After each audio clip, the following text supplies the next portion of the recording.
Halo,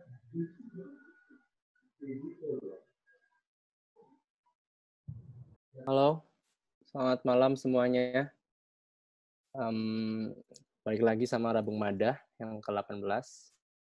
Hari ini kita akan membahas tentang Frank Gehry dan sesuatu di balik yang mendukung karya fenomenal Frank Gehry, yaitu Gehry Technologies. Hari ini, cukup spesial menurut saya karena kita sedang membahas arsitek yang terkenal dan fenomenal secara taraf internasional dan karya-karya yang memukau, tetapi kita, tidak bisa memungkiri bahwa ada sesuatu di balik itu semua. Salah satunya adalah Gehry Technologies yang, mmm, yang saya tahu sih, berusaha untuk membantu dan merealisasikan apa yang ada di pikiran Gehry ya. Oke, untuk mempersingkat waktu, hari ini ada Kevin Syah Maulana, teman kita dari Trimble Consulting yang kita kenal sebagai Gehry Technologies langsung.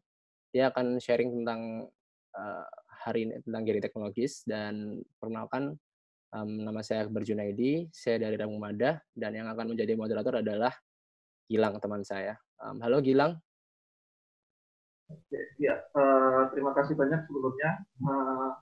Perkenalkan, saya moderator hari ini, saya Gilang dari Rabung Madah. Kemudian ini sebelum saya mulai, there are some people from other countries, from other Indonesia, I mean. I'm sorry of the behalf of Rabung Madah.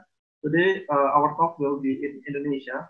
So, I'm sorry because, we will be talking in Indonesia. Saya mau perkenalkan dulu nih salah satu dari pembicara kita hari ini, itu Mas Kevin Syah Maulana. Saya panggil Mas Kevin ya Mas ya. Oke. Beliau sempat kuliah di USU, Universitas Sumatera Utara, dan melanjutkan master programnya di SciArc, Southern California Institute of Architecture. Ini salah satu sekolah yang sekarang mungkin cukup terkenal juga gitu ya, cukup terkenal karena memang progres dari mahasiswanya yang memang cukup baik karena pos-posnya yang cukup relevan gitu dengan dunia digital dan parametrik, bahkan mungkin lebih eksperimental dibanding tidak digital gitu. Makanya kampus ini keren sih, cukup terkenal gitu. Mas Kevin ini juga sekarang bekerja langsung ya di bawah Trimble Consulting atau mungkin biasa dikenal dengan Gehry Technology, dan hampir 3 tahun sudah di sana. Nah, kita hari ini akan membahas Frank Gehry. Jadi seperti bagaimana semua talk Rabung Madah sebelumnya, kita akan membahas satu arsitek yang dibawakan oleh seseorang yang mungkin dekat dengan arsitek ini. Dekat ini dalam artian mungkin kerja di sana atau pernah riset tentang dia dan sebagai berbagai macam kedekatan lah. Kita tahu kalau Frank Gehry ini juga arsitek yang pastilah di Indonesia cukup sangat terkenal gitu. Ya, saya juga waktu jadi mahasiswa pertama kali kenal arsitek, kalau nggak dari BIG, ya Frank Gehry pasti gitu. Dan Frank Gehry ini juga mungkin banyak dikenal orang karena karya-karyanya yang mungkin bentuknya tuh bisa dibilang sculpture home gitu ya, dari Guggenheim Museum di Bilbao, Walt Disney Counterfall, atau mungkin Foundation Louis Vuitton di Paris gitu. Semuanya berbentuknya punya ciri khas sendiri lah yang organik dan bisa dibilang cukup dekonstruktif gitu ya, kalau misalkan dalam istilah yang lain. Yang menarik di sini sebenarnya kalau misalkan kita sering lihat dari Frank Gehry ini juga sering dikenal di beberapa dokumentarinya, terutama waktu tahun 2012 di salah satu video judulnya tuh Sketch of Frank Gehry. Jadi diperlihatkan bagaimana beliau mendesain gitu dari scrap of paper, kertas, digunting-gunting, kemudian ditempel, diolah form dan proporsinya. Itu jadi metode yang sangat menarik selain media gambar. Nah, tapi sebenarnya mungkin banyak pertanyaannya gitu. Ini sebenarnya apakah memang metode desainnya begitu? Quality of space-nya bagaimana? Kemudian bagaimana sih sebenarnya perkembangan arsitektur dari Frank Gehry ini gitu? Apakah ujuk-ujuk langsung berbentuk sculptural atau sebenarnya ada sejarah historis yang berevolusi di baliknya. Nah, kali ini Mas Kevin bakal tidak hanya membawakan dari segi bagaimana dia di kantor berhubungan dengan Trimble Consulting, tapi juga bagaimana evolusi Frank Gehry architecture ini. Jadi mungkin saya persilakan Mas Kevin waktunya. Makasih Gilang. Halo semua, saya Kevin. Saya kerja di Trimble Consulting yang dulunya dikenal sebagai Gehry Technologies, tapi yang bakal saya tunjukkan sekarang di presentasi ini, saya lebih bakal ngebahas tentang evolusi dari design style-nya Frank Gehry ini sendiri. Dan ini bukan representasi dari perusahaan tempat saya bekerja ya, cuma kita akan sentuh itu ke Gehry Technologies nanti, gimana historinya juga. Ayo kita mulai. Okay, I'm gonna share my screen. Jadi mungkin pasti udah banyak tahu ya yang bangunan berikut ini, Guggenheim Bilbao, Fondation Louis Vuitton di Prancis. Jadi udah tahu ya soalnya ini ya, kakek ini siapa? Ini Frank Gehry. Mungkin udah banyak tahu tentang Frank Gehry yang ini, tapi mungkin belum banyak tahu tentang Frank Gehry yang ini. Ya, jadi saya rasa menarik untuk kita lihat ke belakang, ya. Jadi kita laluin masa-masa dia, proses evolusinya, dan apa yang menginfluence desain-desain dia, apa yang membuat dia menjadi Frank Gehry yang di sebelah kanan sekarang. Oke. Untuk itu mungkin kita lompat ke tahun 58. Ini proyek desain build pertamanya Frank Gehry. Sama temannya dari USC dulu, tempat dia kuliah. Greg Walsh, yang jadi partner dia awal di kantornya. Ini proyeknya tuh, menurut dia, ini adalah masa-masa Japanese period-nya dia. Karena dia terinspirasi dari saat itu ya, tahun 58 itu yang populer saat itu adalah kayak Japanese architecture, Frank Lloyd Wright, jadi ya heavy dengan penggunaan kayu, pitch roof, dan lain-lain. Steve's Residence, tahun berikutnya. Bisa kita lihat di sini banyak pengaruh Frank Lloyd Wright dari horizontality-nya, biaxial dia secara floor plan, 2 aksis. Mengusung elemen-elemen Frank Lloyd Wright lah, bisa kita bilang. Hillcrest Apartments ini di Los Angeles. Ini salah satu proyek-proyeknya Frank Gehry saat itu yang dia beli properti, terus dia develop sendiri sama teman-temannya, dan dia remodel dan jual lagi. Ini ada, kita lihat gable shape di depan ini, roof-nya. Tapi itu sebenarnya roof-nya itu dibuat gable shape supaya terlihat gable shape di depan. Ternyata itu sebuah kayak mask aja, topeng untuk menopengin flat roof yang di belakang. Mungkin inilah awal-awal dia mulai bermain dengan perbentukan dan ilusi-ilusi yang dihasilkan dari pembentukan tersebut. Ini, kalau dibilang ini bangunannya Frank Gehry, mungkin nggak ada yang percaya ya sekarang ya. Ini apartment building di Koreatown di Los Angeles. Ada periode dia di mana dia itu menghasilkan karya-karya yang seperti ini, nondescript ya kita bilang. Ya karena saat itu mungkin dia perlu proyek juga, perlu kerjaan. You know, everybody starts somewhere. Nah, kalau Bilbao adalah karya dia yang membuat dia terkenal di ranah publik. Nah, Danziger Studio ini adalah bangunan dia yang membuat dia terkenal di kalangan seniman.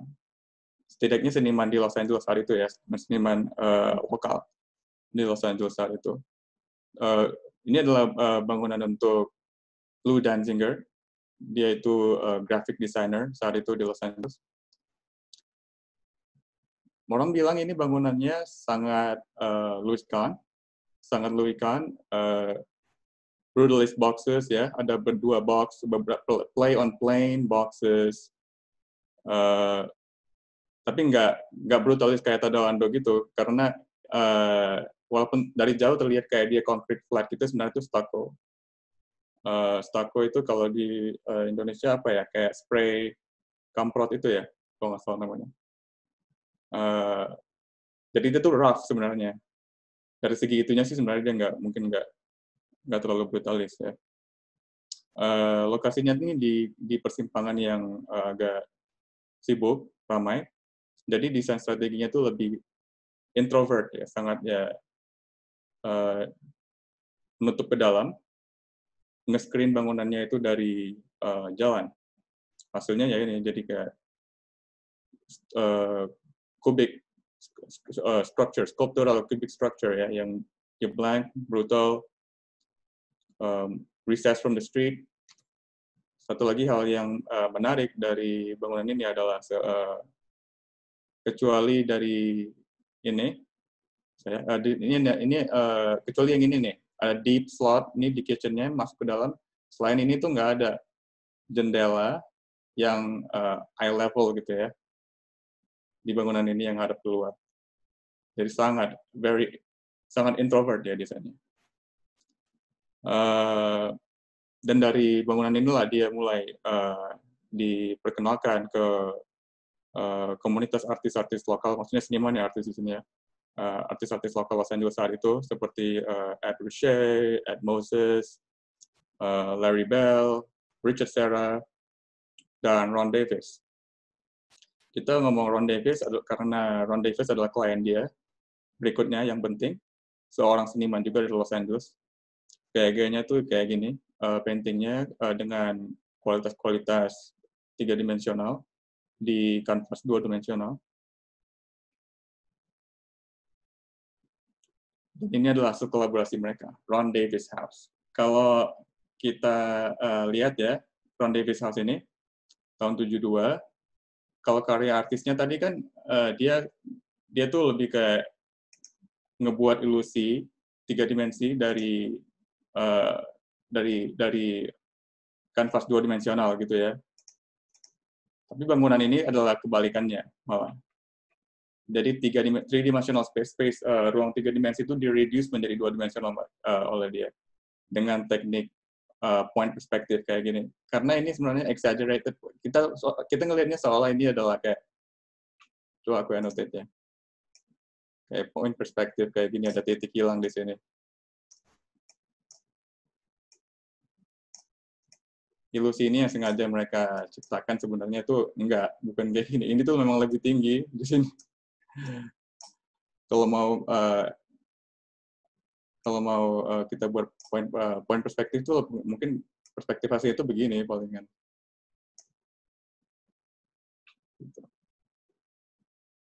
Jadi banyak ilusi-ilusi ortogonal perspektif gitu ya yang dibuat di sini.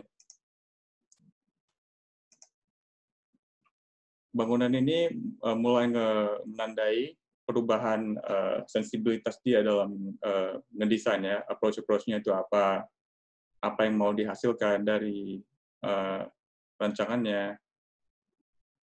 Mulai juga dia di sini mungkin mengeksplorasi material-material murah seperti corrugated metal ini, metal yang berkorugasi seperti ini, kayak seng gitu, dan juga exposed wood structure. Di dalamnya itu kayak urban landscape lah bisa kita bilang, yang tetap mengevoke desainnya Ron Davis itu tadi secara geometris. Dia juga diperkenalkan ya ke Philip Johnson saat itu melalui rumah ini, Ron Davis House. Jadi mulai dekat dengan komunitas arsitek lainnya yang dari New York gitu ya, kayak Philip Johnson mulai dari sini, mulai berteman mereka. Ini lumayan strateginya sama kayak Ron Davis Studio barusan dalam penyampaian bahwa dia ini sebuah monolithic plant ya, sebuah monolithic object gitu yang mereng. Ketika kita loncat ke tahun 1978, ada 3 proyek Frank Gehry yang penting. 3 proyek tidak terbangun. tahun 1978. Yang penting karena 3 proyek ini dia ada karakter-karakter sendiri yang karakter-karakter tersebut muncul di bangunan terbangun dia di tahun yang sama. Di Wagner House ini adalah permainan antara solid box dan soft chain link, almost kayak build perspektif ya, kayak perspektif yang dibangun, ilusi perspektif yang dibangun di dunia 3-dimensional, kayak Ron Davis House tadi. Tapi studionya Ron Davis tadi kan dia di site yang datar. Kalau ini sih dia di slope gini ya, di namanya turunan gini, dan juga box-nya ngikutin itu tuh, nge-response slope tersebut. Di sini kita dia ngebuat ilusi antara setengah perspektif, setengah aksonometrik, kayak diproyeksikan gitu ke dalam view-view tertentu dari bangunan tersebut. Bukaan-bukaan tuh ditempatkan di area yang nunjukin struktur di dalamnya kayak gini. Lumayan bizarre sih, kayak X-ray cut gitu ya. Ini mungkin nggak diagram strategi dia, apa yang mau dia capai ilusinya dari situ. Sedikit mengingatkan kita mungkin kayak House 11 dari Peter Eisenman ini. Dalam rangka ini adalah kayak sebuah aksonometrik, gambar aksonometrik yang terkonstruksi. Yang kedua ini adalah Gunther House di tahun yang sama. Di sini agregasi volume-nya ini mulai kelihatan. Berbagai macam volume itu digabung, volume boxes, dan juga ada struktur-struktur ephemeral di sini yang kelihatan temporary. Struktur-struktur ephemeral ini chain link ini ya, kayak struktur rantai. Ini Frank Gehry pernah sebut ini mereka ini namanya ghost structures. Karena mereka itu sebagai kayak bayangan dari volume-volume solid sekitarnya ini. Yang ketiga ini ada Familian House. Chain link ya, kalau tadi itu dia chain link ya, pagar rantai gitu. Ini berubah jadi kayak struktur rangka kayu terekspos gini, tapi mereka jadi volume sendiri. Bukan kayak tadi kan cuma di sekitar periferalnya aja ya, kayak eroding, mengerosikan volume-volume ini, ngambil bagian-bagian dari volume yang solid. Tapi kali ini dia menjadi volume tersendiri, mulai masuk penetrasi ke volume-volume lainnya. Ini Familian House ini terkenal sih karena sekitar 10 tahun setelahnya si Jeffrey Kipnis dan Philip Johnson buat eksibisi ya di MoMA tentang arsitektur dekonstruktivis, dan mereka pilih rumah ini dari Frank Gehry. Padahal kata Greg Walsh ya, partnernya saat itu, mereka tuh bukan tujuannya mau dekonstruktivis gitu, tapi ya katanya Frank suka aja ngelihat frame-nya ini yang belum jadi, katanya malah lebih bagus daripada ditutupin. Jadi gimana kalau di proposalnya itu mereka buka strukturnya ini dan nampak framing di dalamnya dan tutupin dengan kaca, katanya gitu. Dan elemen-elemen dari 3 bangunan yang nggak terbangun ini akhirnya tuh muncul di sini, di rumah dia ya, rumahnya Frank Gehry di Santa Monica tahun 78. Kalau tadi kita lihat Danziger Studio yang tadi yang Brutalist Boxes tadi, itu yang mendapatkan dia atensi dari para artis ya, artis-artis lokal. Proyek ini adalah yang mendapatkan dia atensi dari dunia arsitek ya, dari arsitek-arsitek kolega-koleganya lah yang nggak cuma di Los Angeles. Karena ini mungkin dia ngebuat ini tahun 78 itu kayak sebuah provokasi ya, di tengah-tengah discourse ya, discourse arsitektur itu yang kritikal ya, kritis, kayak Philip Johnson, Peter Eisenman. Bagi dia sih sebenarnya ada keunikan sendiri fascination sendiri sih on things that don't look design gitu ya, yang kelihatan macam nggak didesain gitu. Ya. Yang menarik sih dari rumah ini adalah dikotominya ya, kontrasnya antara struktur lama dan struktur baru yang mengelilingi struktur lama.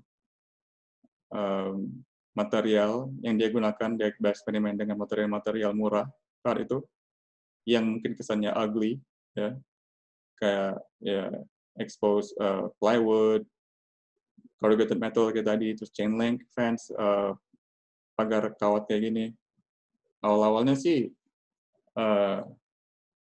tetangganya ini semua komplain ya sama dia, karena dia bilang ini bangunan kenapa sangat ugly gitu, sangat jelek. Respon dia sih ke tetangganya saat itu, bagaimana dengan mobil-mobil trailer yang kau parkir di depan rumahmu gitu, kata. Kau kira itu bagus gitu, kata dia. Lucu juga sih. Dikotomi tadi juga ada muncul di sini ya, di ceilingnya ini, dan perbandingan antara atapnya ini dan lantai ini yang sebenarnya biasa aja. Di bawah ini kayak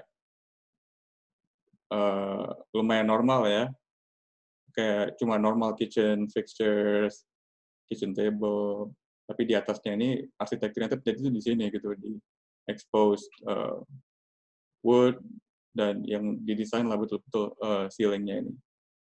Ini ada piece-nya ini dari Ron Davis, klien dia yang di tahun 72. Ini karyanya Ron Davis di sini. Yang menarik juga adalah detail-detailnya ya. Detail-detail momen-momen di mana jendela yang ini juga yang standar begini, dan jendela yang dia buat miring begini ketemu sama piece ini. Ini art piece-nya Ellsworth Kelly, seorang seniman juga di Amerika. Interaksinya tuh kayak soal dia placement-nya itu di sini macam ini tuh ngerespon sama jendela yang normal, yang angle kemari itu ngebentuk titik di sini dan ruang negatif antara piece ini dan jendela ini. Jadi momen-momen detail seperti ini yang lumayan menarik untuk diperhatikan di rumahnya Frank Gehry ini. Gimana spacing antara post railing dan juga step tangganya yang di synchronize, materialnya juga sama, cuma orientasinya beda dan fungsinya juga beda, berubah fungsi. Kayak satu hal yang sama yang berubah-ubah gitu fungsinya. Ini adalah model ya yang dia buat, maket yang dia buat untuk eksibisi di MoMA, Museum of Modern Arts, beberapa saat setelah rumah itu terbangun. Di dalam sebuah interview dia bilang dia sengaja ngebuat maketnya itu begini biar ngebuat marah orang-orang di New York yang sangat precise dengan arsitektur katanya. Jadi emang udah ada kayak anti-establishment gitu ya sifatnya dari dia, dari Los Angeles terhadap orang arsitek di New York yang dianggap serius gitu. Ini adalah logikanya ya di balik Santa Monica House. Kalau kita lihat kan Gehry itu dia tuh udah lingkungannya itu dia teman-temannya kebanyakan artis ya, seniman lokal Los Angeles daripada arsitek lokal Los Angeles. Jadi dia selalu mengambil inspirasi itu dari art pieces. Dia bilang kalau ini adalah karya dari Robert Rauschenberg, seorang seniman collage ya, yang dia suka gabungin berbagai macam hal yang bisa kita bilang mungkin random ke dalam satu tempat, satu kanvas sebagai satu art piece. Dia nyebut nama gaya art ini adalah combine. Frank Gehry bilang kalau dia nggak tahu soal combine ini, kalau dia nggak pernah lihat gaya-gaya combine-nya si Robert Rauschenberg, dia nggak akan buat Santa Monica House. Karena inilah yang sebenarnya menjadi pola pikir dia saat itu saat mendesain Santa Monica House.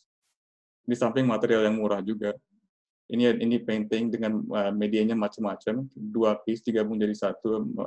Medianya ada robe, cloth bag di sini, lumayan terlihat random ya kita lihat. Tapi ya itulah yang diambil sama Frank Gehry idenya. Nah, setelah masa-masa yang begitu, dia ada muncul proyek-proyek Frank Gehry ini di periode still life namanya. Still life itu kan kayak artwork yang painting yang ngelambangin tuh kayak elemen-elemen individual, ada ini ditaruh di satu tempat gitu. Terkadang dekat, terkadang jauh satu sama lain.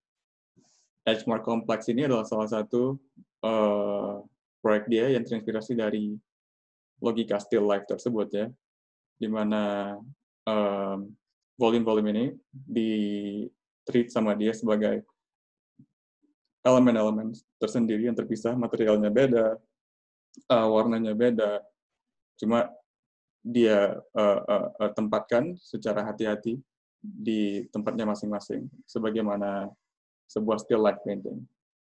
Ini kompleks saat ini juga sangat jelas terlihat di sini influence still life-nya. Ada jelas 3 objek yang sangat berbeda di sini di satu kompleks kantor Chiat Day-Main di Venice, California. Di masa tersebut dia juga lumayan terinspirasi oleh still life-nya dari Giorgio Morandi ya untuk proyek berikut ini, proyek Winton Guest House ini. Sangat terinspirasi oleh karya still life-nya si Giorgio Morandi ini.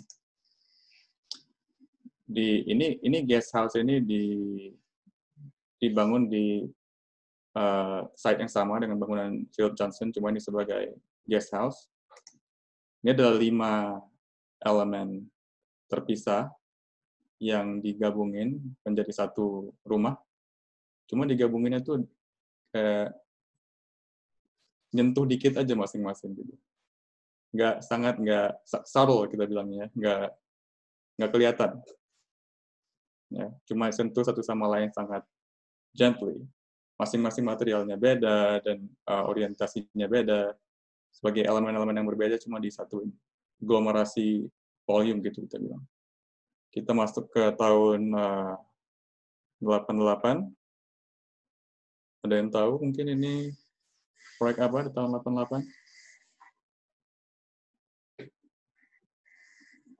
Oke, ini adalah Walt Disney Concert Hall ya. Ini adalah model kompetisinya. Tahun 88 kompetisi Walt Disney Concert Hall, dia yang menang. Beginilah modelnya saat itu. Dia bilang sih beberapa detail desain spesifik dari bangunan ini akan berubah karena setelah mulai bekerja sama dengan acoustician-nya saat itu ya, dengan ahli akustiknya, katanya mungkin bakal berubah dikit. Tapi tahun 91 berubah begini jadinya. Nggak cuma berubah dikit aja. Ini final modelnya yang diperlihatkan tahun 91 sebelum mulai konstruksi tahun 92. Mungkin nggak banyak yang tahu ya bahwa Walt Disney Concert Hall ini lebih dahulu adanya daripada Guggenheim Bilbao. Tapi awalnya itu dia ini mau di-clad dengan limestone ya, dengan batu alam, bukan dengan stainless steel yang kita lihat sekarang. Ini ketika mereka ngebuat studi tentang akustik concert hall-nya, mereka ngebuat model skala 1:10, baru dites menggunakan laser, terus metode-metode yang digunakan oleh acoustician-nya yang dari Jepang saat itu. Lumayan besar modelnya. Ini final modelnya. Dengan tutupan bata ya, bukan bukan bata sih, batu alam ya, limestone, bukan stainless steel. Konstruksinya mulai tahun 92, tapi berhenti tahun 94 karena masalah budget. Jadi stop konstruksi.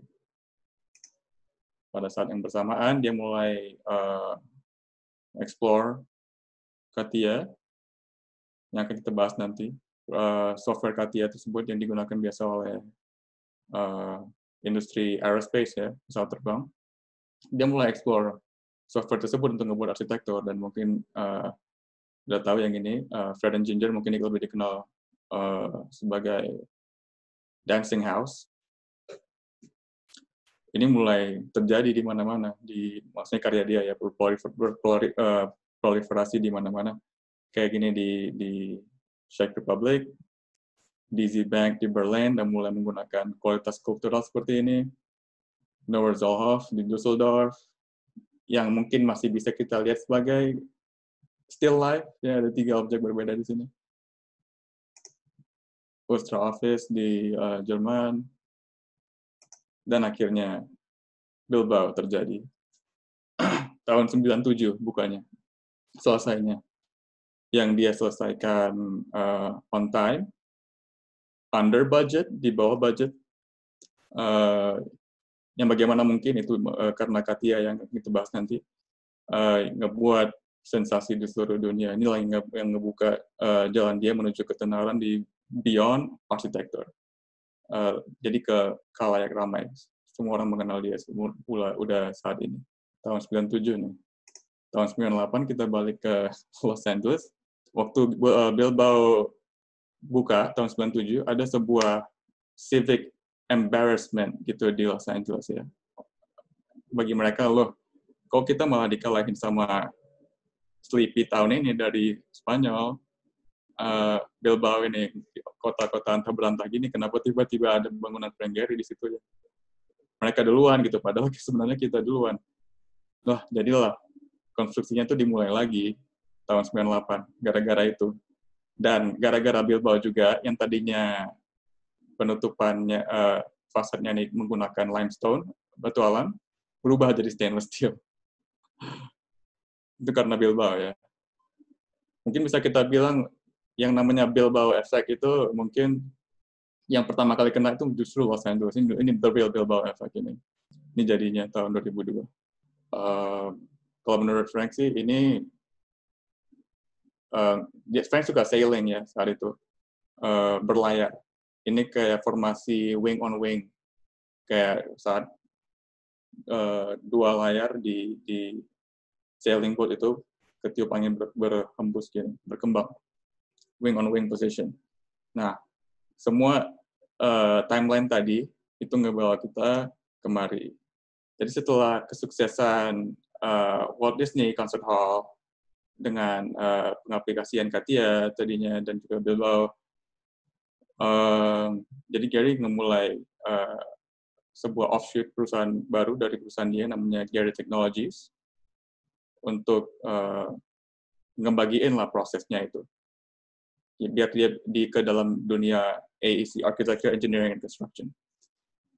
Jadi maksudnya metode-metode dia itu biar dibagiin ke arsitek-arsitek lain yang membutuhkan. Jadi arsitek bisa ambil kontrol lagi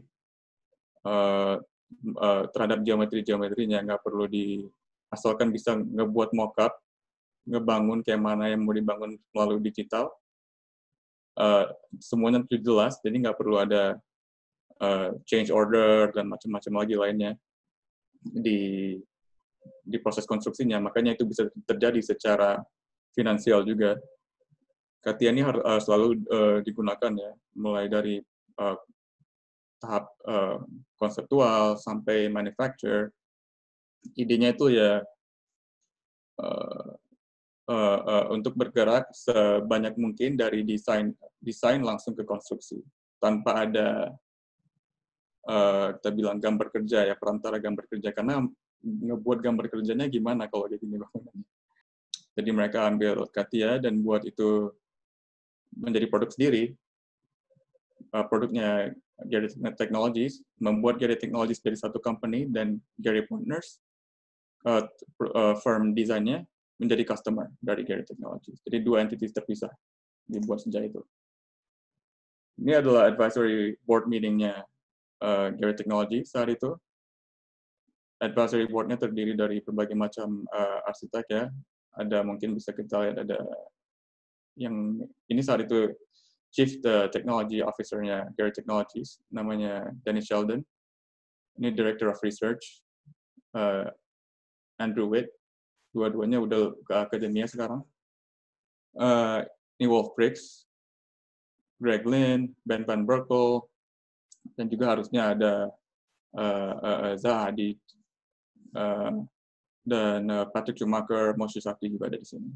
Nah, proses desainnya Frank Gehry itu sendiri ya, selalu tuh memulai dari physical, ya. Dari physical model ke digital model, balik ke physical model lagi. Dia selalu mulai dengan sketch, mungkin banyak yang udah pernah ngelihat sketsanya Frank Gehry ya.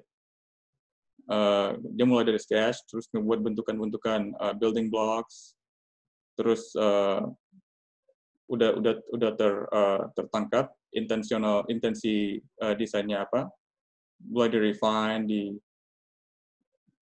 lagi detail desainnya, baru di-digitize model tersebut.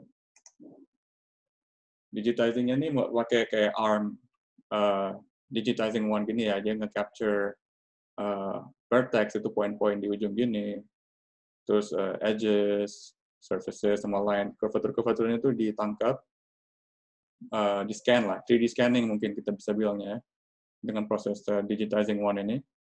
Dari situ tuh terciptalah point cloud, ya, digitized points, dari yang di-scan tadi. Terus model surface-nya dibuat di CATIA. Ini diekspor di CATIA ya. Dibuat menjadi surface. Terus udah buat di surface modelnya di CATIA sebagai digital 3D model, itu di prototype lagi untuk physical inspection ya, jadi ke physical model lagi. Jadi ini proses iterasi ya, selalu. Iterasinya itu selalu nggak pernah straightforward, kita bilangnya. Pasti banyak iterasinya sampai pas. Surface modelnya tersebut lalu dirasionalisasikan ya, berdasarkan constraints dari fabrikatornya. Jadi bekerja sama antara designer, engineer, itu selalu back and forth, ya, bolak-balik antara fabrikator dan desainer tentang apa constraint-nya, bagaimana geometrinya bisa direalisasikan per panel, baru langsung ke fabrikasi.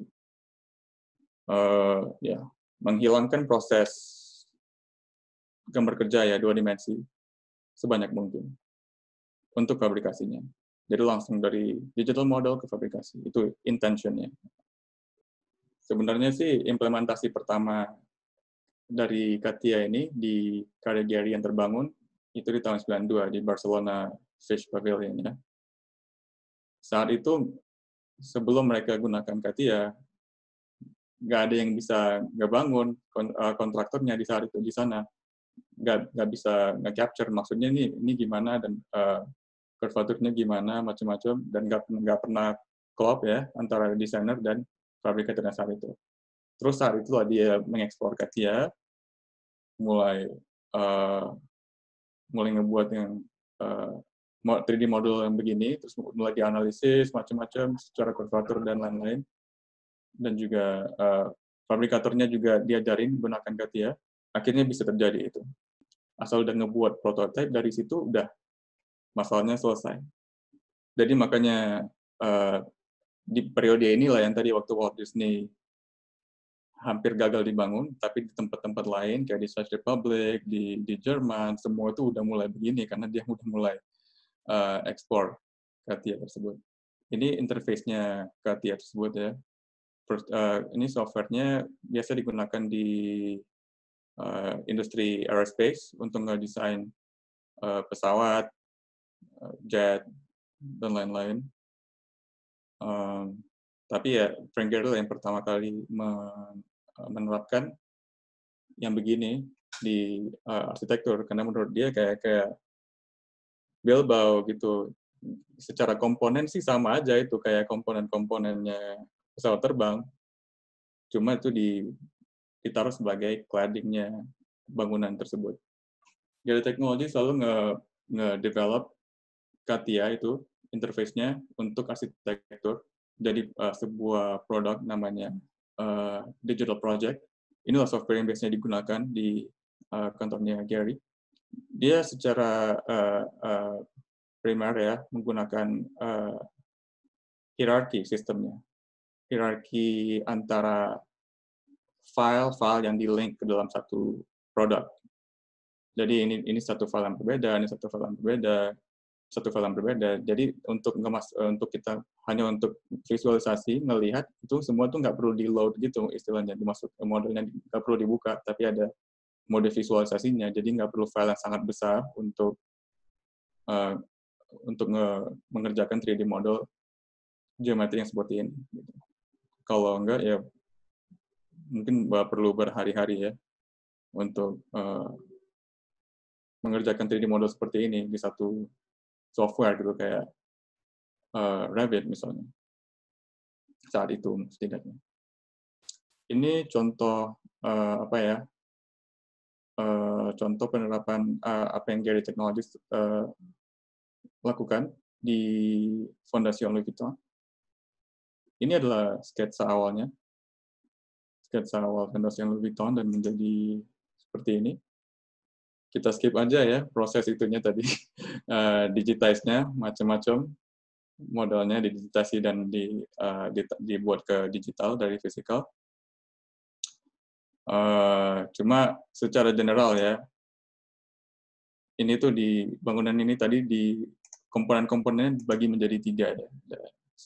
Selain strukturnya tentu ada enclosure glass, cladding, ductile panels yang mereka sebut iceberg karena kelihatan kayak iceberg gitu, dan glass sails ya kayak layar-layar kapal gitu.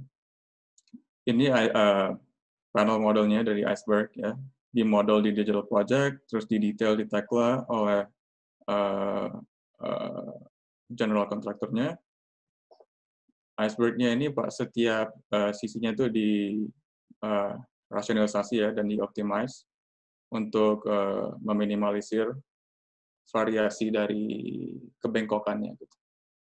Jadi semakin bisa di mass produce, semakin murah, semakin sedikit yang perlu custom mold gitu istilahnya. Ini adalah modelnya dengan struktur selnya tadi. Ada 12 ya selnya ini tadi. Layar-layar ini ada 12. Masing-masing itu secara struktur independen satu sama lain. Size-nya juga berbeda-beda, orientasinya, konfigurasinya berbeda-beda. Dan ini adalah pendetailannya di Digital Project. Jadi setiap surface dari selnya ini adalah sebuah potongan dari sebuah silinder. Ini dari silinder itu sebenarnya dipilih karena alasan ekonomi. Silinder itu kan dia kita bilang developable surface ya. Developable surface itu adalah surface yang bisa diratain gitu, misalnya ditaruh ke bidang yang datar dia tuh jadi rata sama bidang tersebut. Kalau double curve surface itu nggak bisa, kayak coarse saddle gitu ya, itu kan nggak bisa kita ratain sama kayak satu plane datar gitu. Kalau silinder itu bisa. Jadi bagian-bagian ini dibuat sebagai potongan dari silinder biar itu developable dan bisa di-cut dengan CNC cutter yang biasa, terus di-mold, dibengkokin oleh mesin CNC molding yang bisa nge-mold mereka ke bentukan ke radius tertentu yang sangat spesifik. Jadi masing-masing glass panel ini ada totalnya hampir ada 3.500 di optimize masing-masingnya. Setiap panel itu bengkoknya slightly different radius ya. Terus waktu dilakukan pengetesan pressure ya, wind pressure, tekanan angin, karena itu kan dia sail ini benar-benar kayak sail kapal ya di situ ya, banyak tekanan air dari depan, dari belakang. Itu juga atribut-atribut pressure tersebut diterapkan ke kurvaturnya. Ya seperti yang saya bilang tadi ya, banyak back and forth terjadi di antara design team sama fabrication team. Mereka provide constraints-nya apa, batasan-batasannya apa, terus design team-nya, Gary Technology sebenarnya itu menjembatani antara design team dan fabrication team agar design intent nggak hilang dan juga constraints-nya dari fabricator itu dapat. Masing-masing panel itu sebenarnya glass panelnya ya, itu di-fixkan ke strukturnya dengan sebuah kayak sliding system. Jadi misalnya dia ada tekanan angin gitu, dia free, dia ngefloat gitu ya, mengambang di situ di plane dia di dalam offset tolerance-nya panel tersebut tanpa mempengaruhi panel di sebelah-sebelahnya. Ini adalah software kolaborasi yang di-develop oleh Gary Technology saat itu, namanya GT. Karena ini platformnya online ya, kayak social media gitu saat itu ya, buat antara konsultan ya. Jadi desain modelnya kan dibuat oleh arsitek biasanya. Dari desain model tersebut yang udah dirasionalisasi, itu gunanya perannya sebagai kayak skeleton ya, kayak tengkoraknya, rangkanya dari bangunan tersebut. Dan informasi skeleton tersebut mulai dipercaya oleh konsultan-konsultan lain. Modelnya diambil, mereka build off of it ya, mereka bangun di atas itu informasinya di digital modelnya. Kayak engineer mulai ambil dimensi, terus dimensi dari model tersebut dan mulai ngebangun strukturnya, konkret dan kolomnya gitu ya. Terus fabricator cladding-nya udah memulai ngambil modelnya, terus integrasi sistem cladding mereka di situ. Jadi berbagai pihak berbeda ya berkolaborasi di dalam satu digital model yang sama dengan dari lokasi yang berbeda-beda. Nggak cuma di Paris saja saat itu, tapi juga di Los Angeles dan juga ada di nggak tahu di mana lagi, di Italia mungkin. Semuanya itu tergabung di satu digital model ini yang di-host oleh G-Team ini tersebut. Nah, Gary Technologies ini sendiri tahun 2014 diakuisisi ya oleh Trimble, dan G-Team ini berubah namanya jadi Trimble Connect sekarang. Trimble juga sebelum mengakuisisi Gary Technologies, dia juga ngebeli software yang sejenisnya, kayak Tekla itu dibeli sama Trimble, SketchUp juga dibeli sama Trimble, baru Gary Technologies dibeli sama Trimble, dan tahun 2018 sudah mulai mengadopsi nama Trimble Consulting. Ini adalah sekilas contoh proyek non-Gary Partners yang di-consult juga oleh Gary Technology saat itu, kayak Bird's Nest oleh Herzog & de Meuron, Louvre Abu Dhabi oleh John Nouvel, dan juga bangunan John Nouvel, nggak ada slide-nya sih di sini, tapi John Nouvel yang di Qatar itu ya, apa namanya lupa, yang kayak banyak disk gitu dia desain. Itu juga Gary Technologies. Yas Marina Hotel oleh Asymptote, Albar Towers oleh ADAS, dan di antara proyek-proyek lainnya. Ya, sekian. Terima kasih. Oke, terima kasih Mas Kevin buat presentasinya. Keren sih, keren karena punya banyak fakta-fakta yang dari Gary juga kita sebenarnya banyak nggak tahu gitu. Apalagi soal sejarah ya, kita nggak saya pribadi juga nggak nyangka gitu karya pertamanya Gehry justru sesuatu yang bisa dibilang sangat konvensional gitu dulunya gitu. Tapi memang ya itulah ya, kalau arsitek memang kita akan terus berevolusi dan berjalan gitu seiring berjalannya waktu. Ini saya dapat info nih dari Mas Randy, katanya ini kita kedatangan salah satu orang yang dulu pernah bekerja di Frank Gehry juga, itu dari ini Pak Alvar Mensana. Halo Pak Alvar, apa masih di sini? Pak Alvar ini kajurnya UPH yang sekarang ya. Ini kalau misalkan Pak Alvar Mensana ada di sini, mungkin boleh untuk sharing gitu bagaimana pengalamannya di Frank Gehry, karena ini katanya pernah kerja selama 9 tahun ya. Ini lumayan lama nih, pasti lebih tahu lah bagaimana proses Frank Gehry memproses desainnya di dalam secara arsitektural. Mungkin bisa sharing Pak. Halo Pak Alvar. Malam. Selamat malam Pak Alvar. Malam. Terima kasih sudah diundang. Ini cuman saya bilang sama Pak Randy, saya paling nggak pintar untuk menceritakan, katanya kalau masa lalu jangan dibawa-bawa lagi katanya. Ya, sharing sedikit aja mungkin Pak. Sharing apa ya? Jadi saya bilang sama Pak Randy kemarin, ini adalah nggak banyak cerita ya, kayak bagi saya kerja kebetulan ya, maksudnya ngasih resume dan lain-lain, hanya kebetulan saja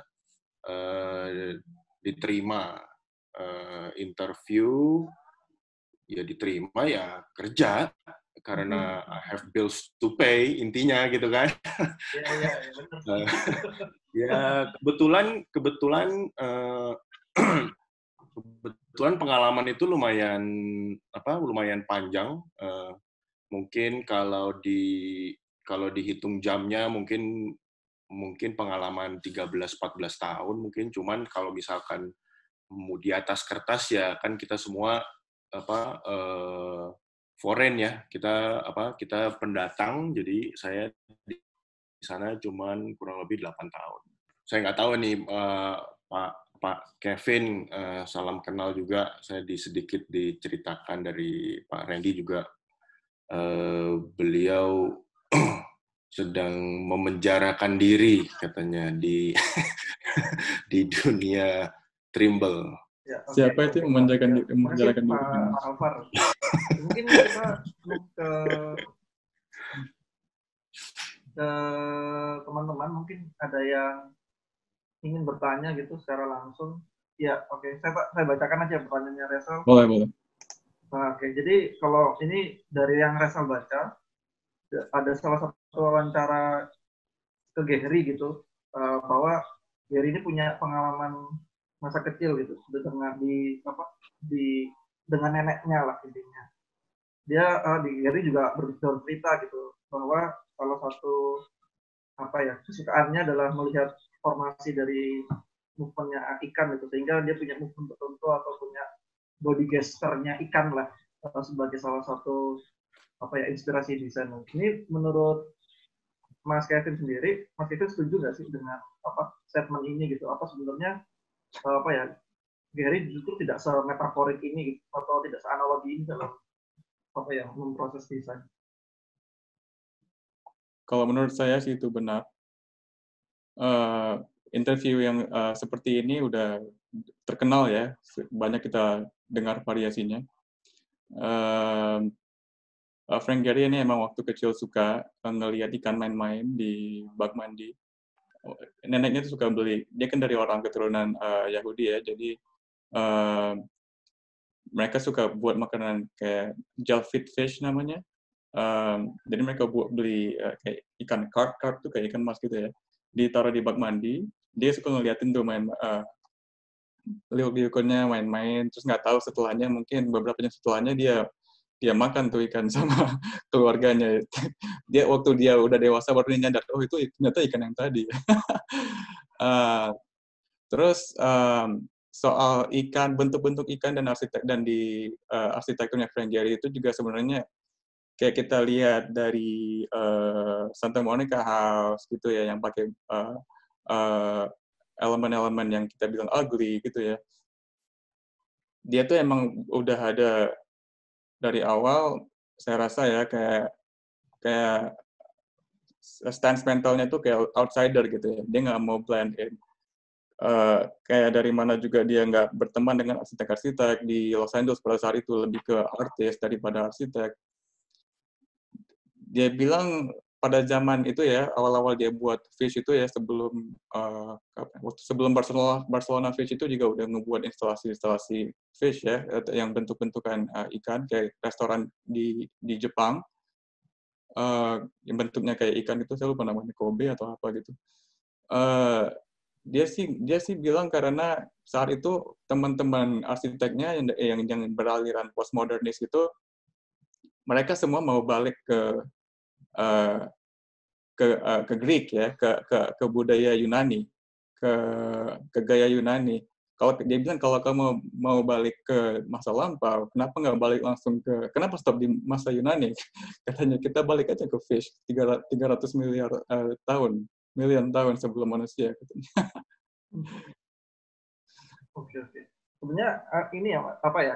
Kalau yang saya lihat dari masing-masing marketing juga, dulu waktu saya pertama kali tahu Frank Gehry juga saya mikirnya Frank Gehry dalam tanda kutip seinosen itu dalam mendesain. Maksudnya ya dia sukanya apa, kemudian dia serta-merta sukanya apa, ya udah dia mencoba mengimplementasikan itu. Tapi ternyata kalau dari sejarah yang Mas Kevin ungkapkan, bahkan tidak seinosen itu, karena sebenarnya dibalik kesukaannya terhadap geometri tertentu, mungkin juga mempelajari teknik ilusi dari perspektifnya Ron Deves tadi, itu ternyata dia punya banyak kritik ya terhadap arsitektur di masanya dia gitu, baik yang dari New York yang katanya precise, akhirnya dia nyoba kritik ya kenapa harus se-precise itu dan seterusnya. Jadi justru bukan arsitek yang ya memang inosen, memang dia punya argumentasi tertentu dalam karya-karyanya. Jadi ada kedalaman tersendiri lah ya sebenarnya dalam karya-karyanya Frank Gehry ini gitu. Benar, menurut saya sih begitu, karena gampang sih kita nilainya kalau kita pertama kali sekilas melihat bangunannya Frank Gehry, itu gampang kita lihat, itu apa ya? Itu kayak asal-asalan aja gitu ya. Dia cuma cuma ngegambar macam-macam, terus udah kasihin ke engineer atau siapapun, figure this out gitu kan. Tapi yang saya jelaskan seperti tadi ya, bukan itu kasusnya. Iya, betul. Mungkin Pak Alvar juga yang dari sisi desainnya, dari Gehry Partners mungkin bisa ada yang mau di-input dari sini. Iya, mungkin Pak Alvar ada tanggapan tertentu dengan metode desainnya Frank Gehry lah. Apakah sebenarnya hanya itu gitu, ataukah sebenarnya punya sisi-sisi lain dalam proses desainnya gitu? Bagi saya, kalau kita ngobrol sama siapapun, saya juga sempat ya dengerin dari acara Rabu Mada beberapa yang lalu ya. Kalau ditanya secara jujur, semua orang yang mau kerja dari Zaha Hadid, Daniel Libeskind, Peter Eisenman, semua itu kalau ditanya pasti semuanya ada rasionalnya. Jadi kalau misalkan nggak mungkin yang mereka jawab, oh iya emang sengaja aja crumble paper, taruh di itu, suruh gambar, terus jadi bangunan. Nggak ada ya. That's yang terlihat di luar itu ya mungkin hanya cherry on top of a cake ya. Yang kita kerjakan, yang Pak Kevin kerjakan is a real thing. Ada luasannya, ada tingginya, ada ukuran pintu, ada engsel dan lain-lain yang it's actually needs to be done gitu. Jadi semua itu rasional, luasan karena relasinya ke uang ujung-ujungnya, budgeting dan lain-lain. Jadi ya ada, makanya kan banyak kalau misalkan kita dengar dari orang-orang yang lain juga pasti selalu ada tim design, ada tim engineer, mostly Gehry Technologies adalah tim engineer, di arsitektur. Jadi itu yang mungkin membagikan semua fokus tercapai. Ya, jadi kita langsung move ke pertanyaan berikutnya ya. Ini ada yang raise hand, lalu Fatih, tapi kita hold dulu karena ada yang tanya di grup chat. Ini dari F Studio. Berarti Mas Evan Adiwira ya. Ini Mas mending ngomong langsung Mas Evan. Mas Evan di Bali nih. Halo, kedengeran? Ya, okay. Langsung aja Mas tanya Mas. Oke. Ya, nggak tahu boleh ke Pak Alfat atau ke Mas Kevin nih. Ya, saya penasaran aja karena kami juga bekerjanya pakai market kalau di studio. Cuma memang akhirnya kan tim saya kesulitan juga tuh habis saya bikin market. Walaupun nggak serumit Gary gitu, akhirnya tim saya kan harus memindahkan dari market yang sangat natural dari tangan di komputer gitu kan. Sementara ini kita ya pakai program 3D biasa. Nah, yang mau saya tanyain tuh pada saat pakai CATIA itu tertransformasinya hanya berupa outer line aja atau surface aja, kemudian nanti tim Gary Technologies yang menghitung ini strukturnya gimana biar bisa seperti ini, atau dari siapa si Gary-nya sendiri, saya mau strukturnya terlihat seperti ini gitu. Apa ada begitu atau dari Gary partnersnya yang desain, pokoknya ikut aja, yang penting harus kuat. Saya mau bentuknya yang kayak gini gitu. Itu kira-kira prosesnya gimana ya? Tadi kayaknya aku belum lihat jelas. Pengen tahu saya. Makasih. Oke, makasih Mas Evan. Mungkin langsung ke Mas Kevin ya, yang memang lebih tahu untuk transformasinya. Gimana Mas? Komentari. Kalau dari tim desain ya, Gary Technologies kan fungsinya itu menjembatani ya antara design team dan consultant team, kayak fabrikator team dan engineer. Jadi yang kita tuh nge-manage 3D modelnya, BIM modelnya itu gimana, distribusi autorisasi modelnya dari mana dan kemana. Dan untuk soal struktur, biasanya ya kalau setahu saya, preferensi awal kalau struktural, maksudnya bentuk kolomnya diletakkan di mana dan mana, kalau secara layout mungkin Pak Alfred lebih tahu ya, tapi kalau secara fasad gitu ya, struktur-struktur fasad itu ditempatkan di mana, itu lebih ke constraints yang diberikan dari fabrikatornya atau engineer-nya tersebut ya. Dan dari situ mereka kasih input, kayak saya bilang tadi, ada banyak back and forth dari design team, dan construction team, dan fabricator team, untuk saling, memfasilitasi kriteria-kriteria satu sama lain gitu. Jadi kalau Gary Partners-nya sendiri, setahu saya itu adalah design team ya, kalau mereka nggak authorize untuk ngedesain, ngehitung struktur dan macam-macam. Dan begitu juga Gary Technologies, yang fungsinya adalah menjembatani antara kedua sisi tersebut. Ya. Apa itu menjawab atau mungkin kurang? Gimana Mas Evan? Menjawab sih, cuman kalau dari Pak Alvar ceritanya gimana Pak? Kalau Pak Alvar yang dari sisi tim desainnya gitu, pernah kayak, wah saya nggak suka nih strukturnya jelek gitu, misalnya mau diganti gitu, apa ada kejadian gitu nggak?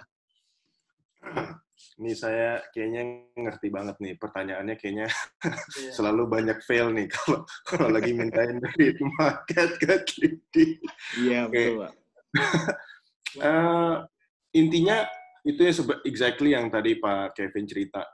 Back and forth-nya itu bisa berbulan-bulan, some projects bertahun-tahun. Tidak semuanya, ini yang saya pahami ya sejauh yang saya mengerti.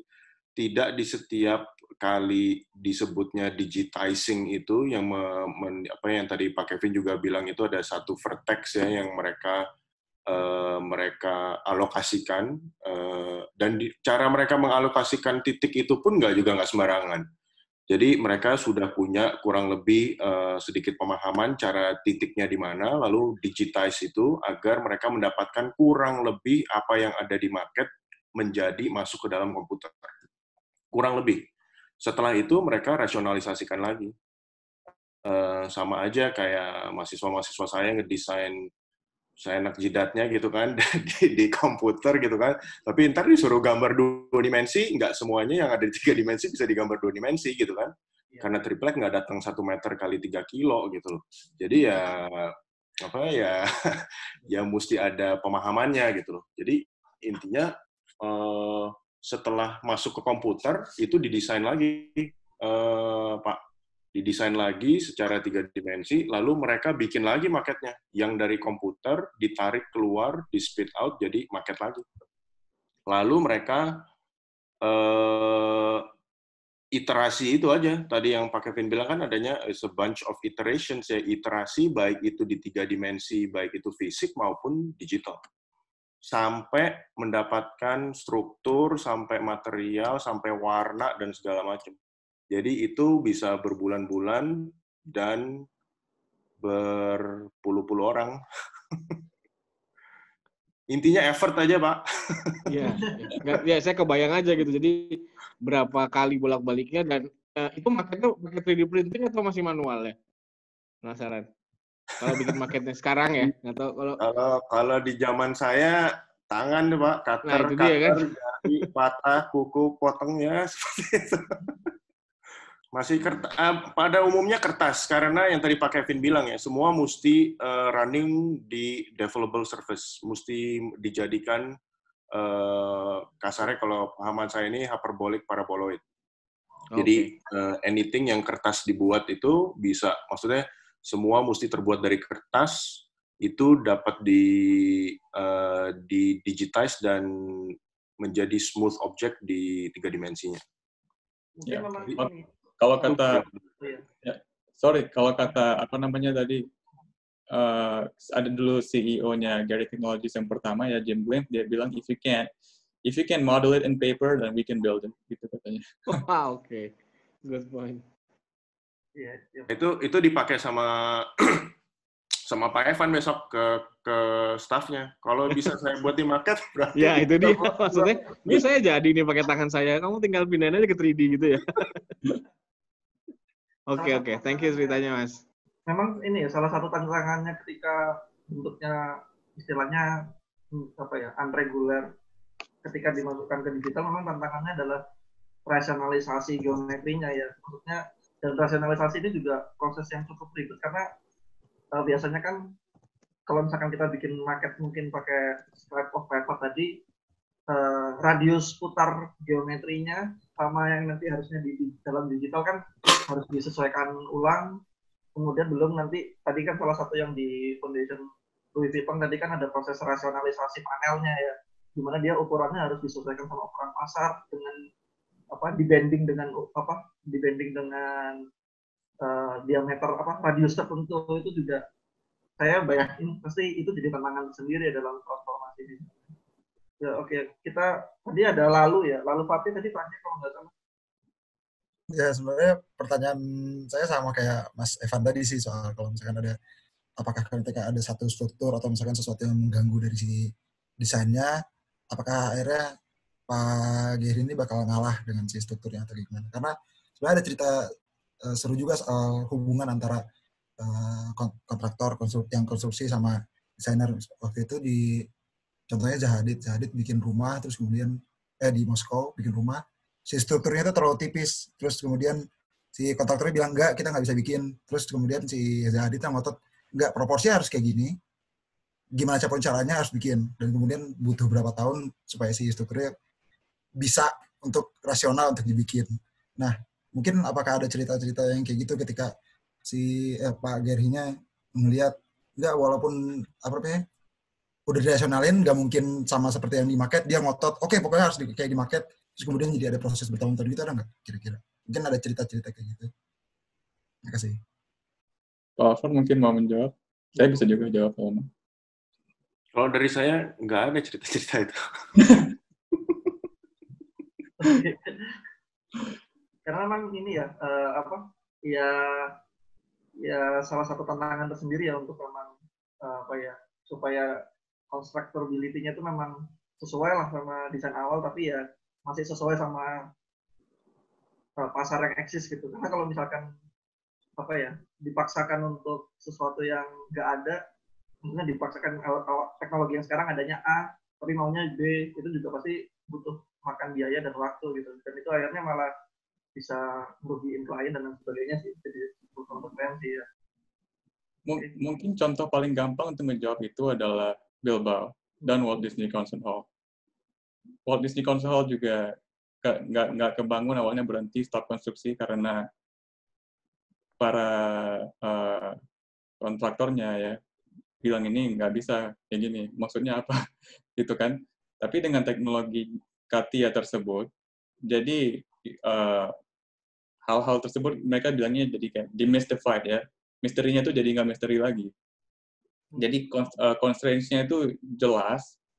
Dia tuh kalau mau dibangun mesti bagaimana. Misalnya panelnya tercipta dia tuh mesti angle-nya segini dan mesti dimensinya segini.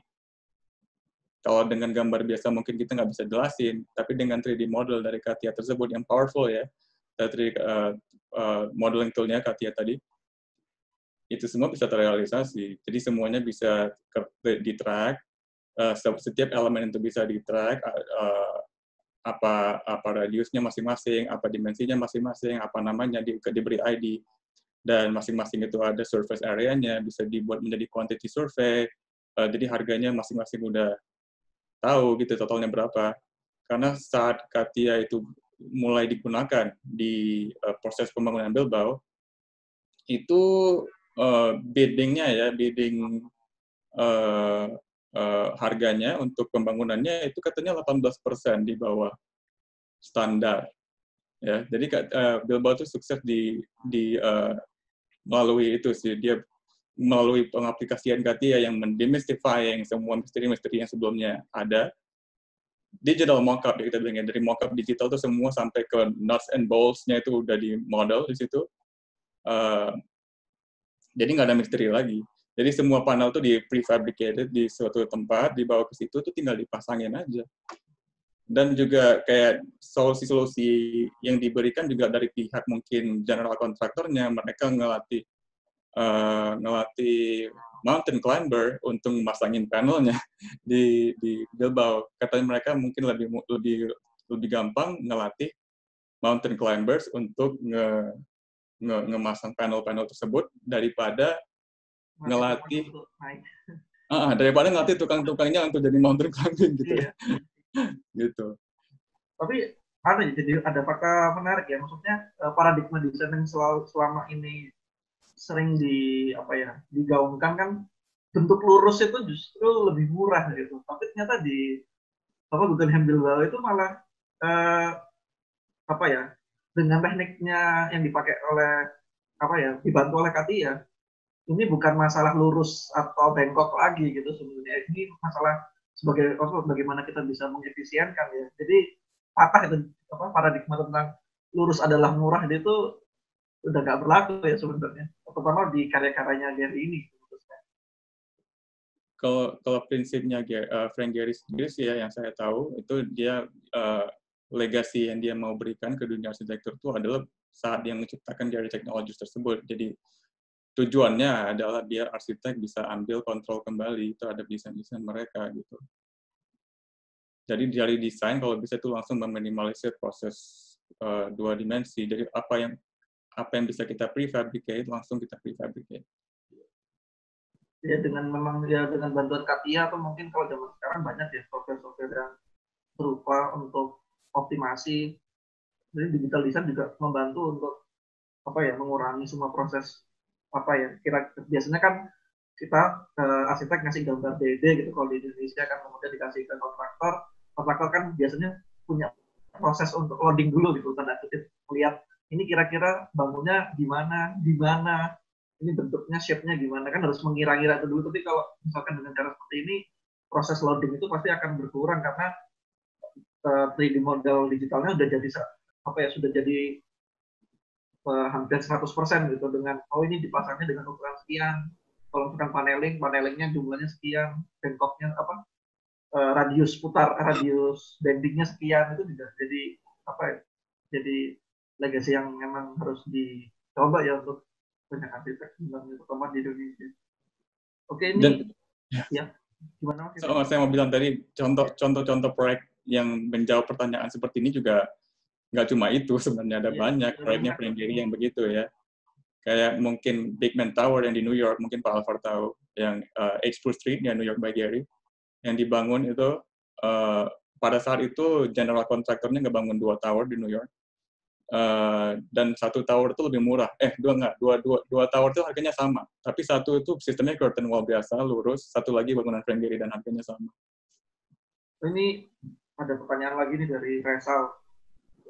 Dari Resal lagi. Ini dia penasaran nih sama ceritanya Pak Alvar mengenai semua desain proses yang logical. Gitu.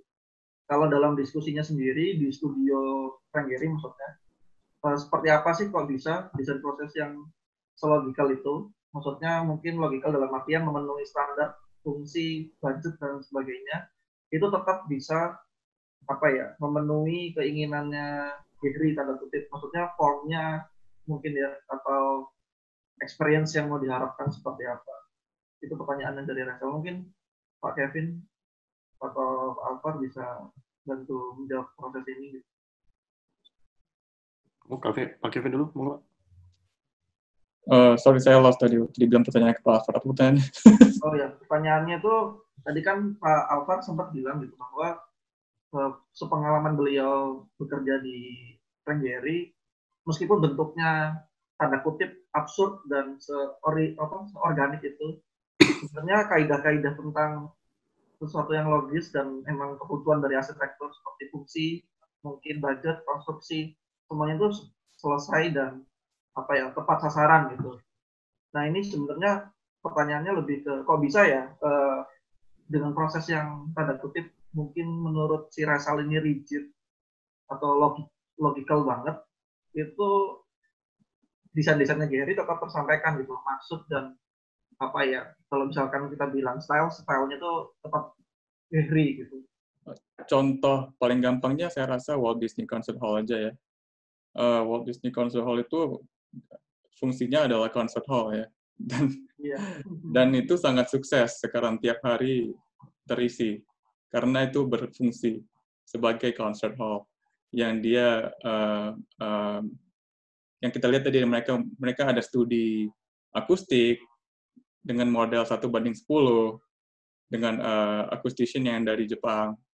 Jadi kalau prinsipnya setahu saya ya, prinsipnya Frank Gehry itu dia tuh selalu ngedesain from inside out. Contrary to popular belief ya. Dia tuh selalu ngedesain dari inside out. Apa dulu gunanya itu bangunan tersebut, itu dulu yang penting barulah dia keluar. Ya, saya nambahin, ini mungkin pertanyaannya, kenapa bisa proses yang selogical itu bisa khas dan terkesan seperti Frank Gehry, bangunan Frank Gehry, begitu ya? Iya, betul. Tapi in the first place, semua orang yang pergi ke Zaha Hadid mau bangunannya terlihat kayak Zaha Hadid. Orang yang pergi ke Peter Eisenman mau bangunannya kayak Peter Eisenman. Jadi dia ke Frank Gehry, dia mau bangunannya kayak Frank Gehry. Itu satu ya, jadi nggak bisa kita melihat kenapa semua bangunannya itu kayak Frank Gehry ya, karena orang ke sana mau dapat Frank Gehry. Tapi bagaimana yang Pak Kevin barusan bilang ya, di dalam kita sebagai arsitek dan kita mesti memenuhi segala kebutuhan regulasi dan lain-lainnya ya, kita awalnya itu semua dari keamanan, dari clearances.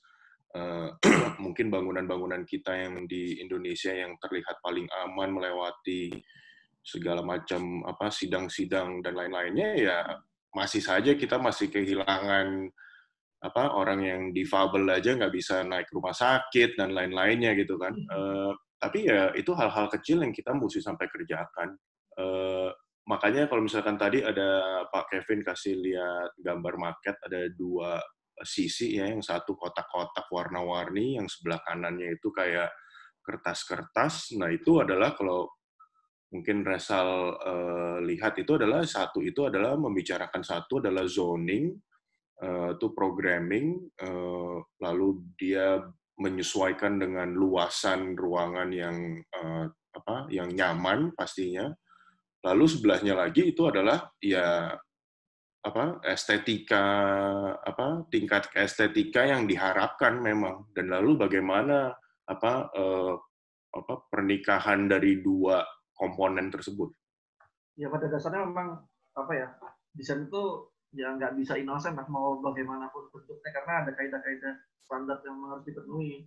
Kalau mau gampangannya mau aneh-aneh ya lewati dulu lah standarnya gitu, baru kita bicara yang lain gitu. Memang ya harusnya memang tidak seinosen itu loh kita dalam desain. Oke, ini Mas Randy katanya mau tanya nih, Mas Randy yang pakai akun Prabu Mada.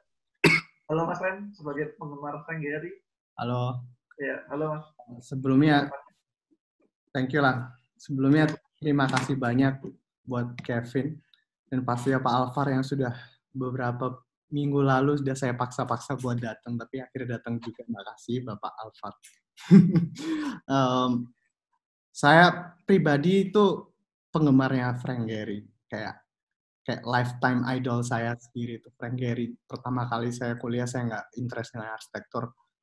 Pertama kali saya lihat cuplikan videonya Sketches of Frank Gehry karya sutradara Sidney Pollack itu, saya baru pertama kali melihat arsitektur yang seperti itu. Ya saya sadarnya karena saya nggak pernah lihat Calatrava, saya nggak pernah lihat Zaha Hadid dan arsitek dengan bangunan-bangunan akrobatik lainnya, tapi yang saya lihat pertama Gehry, dan di situ memberi semangat buat saya. Sejak itu saya kayak curhat dikit nggak apa-apa ya, kayak mengikuti lah karya-karyanya dia. Waktu itu saya berkesempatan untuk sekolah di Eropa dan mengunjungi beberapa karya Frank Gehry di sana. Misi saya menyelesaikan itu, jadi kayak kayak Vitra, Bilbao dan lain-lain, menarik banget. Meskipun ada sedikit kayak ternyata secara realita space yang dialami nggak sewah yang saya bayangkan kayak gitu. Saya misalnya kayak Bilbao ternyata ada bagian yang memang tidak, saking besarnya bangunannya tidak terawat katakanlah kayak gitu. Tadi waktu Kevin cerita sejarah Gehry, yang kita tahu Gehry seperti ini dan kita yang belum tahu Gehry yang seperti ini, Gehry yang masih mirip Kevin. Jadi itu saya seneng banget, itu insight baru banget buat saya tentang karya-karya awalnya Gehry. Meskipun di buku juga ada, tapi ternyata prosesnya menarik banget. Juga saya masih ingat di filmnya itu dia menceritakan bahwa inspirasi awal Gehry dalam berarsitektur itu adalah saat nonton kuliahnya Alvar Aalto di SMA-nya dia. Meskipun dia nggak tahu siapa namanya, dia nggak pernah juga setelah nonton lecture itu dia tertarik dengan arsitektur, tapi tidak langsung mau jadi arsitek. Sampai akhirnya waktu menjelang lulus SMA dia lihat ternyata namanya Alvar Aalto Pak ini kemarin yang dari Finland.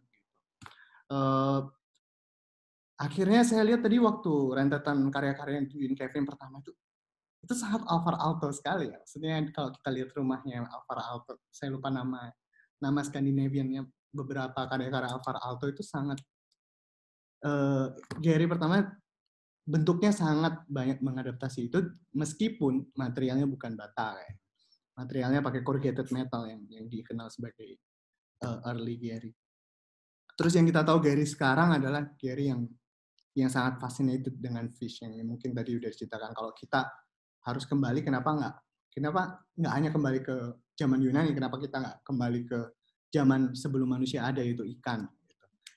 Ada satu hal yang cukup miss kayaknya. Tadi kan Kevin nyeritain dari Winton Guest House ya, Winton Guest House yang seperti museumnya Paulare punya Soto de Mora itu.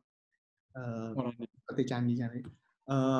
Terus tiba-tiba dancing house yang dari bentukan geometris tiba-tiba curving-nya udah keluar. Ada sejak kapan sih si curvy itu keluar? Maksudnya si Gehry awalnya fascinated dengan beberapa seniman yang Kevin sebutin tadi, terus tiba-tiba curve gitu. Sedangkan Katia Moda baru ditemuin tahun 92 kan gitu. Setahu saya waktu saya ke Vitra Museum, kalau nggak salah, Vitra Design Museum itu karya pertama Gehry di Eropa.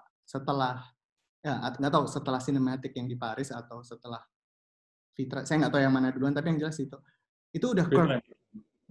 Sudah curvy bentuknya.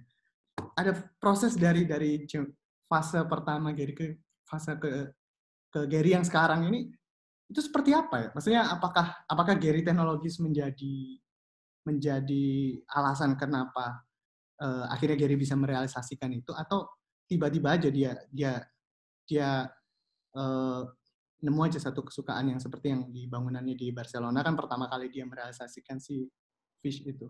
Kira-kira apa ya yang membuat, kalau Pak Alvar kan cerita semua ada logikanya gitu.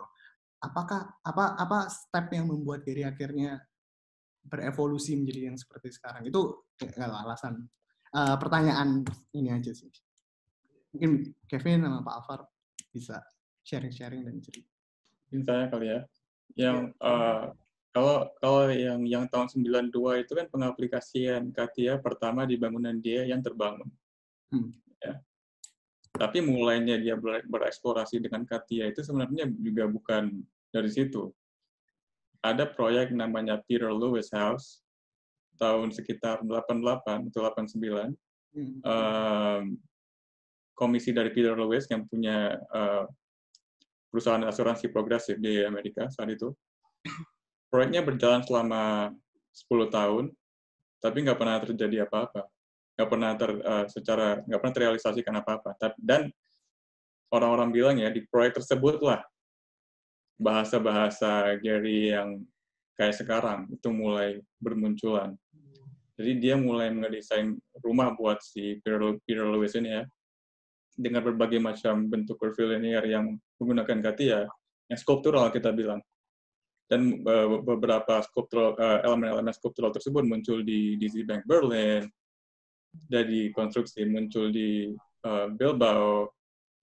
Tapi yang sebelum itu juga, maksud yang tadi tanyakan mungkin juga curvilinear, tapi mungkin bukan yang kayak Bilbao gitu ya levelnya ya. Kayak Vitra. Vitra itu dia bangunan pertama dia di Eropa, dan itu pre-Katia, sebelum Katia. Dan juga tadi ngomong Gary Technologies, saat itu nggak ada Gary Technologies. Zaman Bilbao juga Walt Disney Concert Hall itu Gary Technologies belum ada. Itu adalah tim desain dan research-nya di Gary Partners. Setelah kesuksesan Walt Disney Concert Hall, baru mereka berkesimpulan kayaknya kita buat aja deh offshoot nih, jadi company baru, Gary Partners jadi kliennya, dan ini bisa ngelayanin arsitek lain gitu ya. Nah, kalau di yang sebelum Vitra House juga, dia udah mulai bermain-main Fish itu tadi ya, kayak instalasi yang lupa di mana, yang dipotong itu Fish-nya kepalanya. Terus kayak di kantornya Chiat Day tadi yang Still Life tadi ya, ada kantornya Chiat Day yang lain.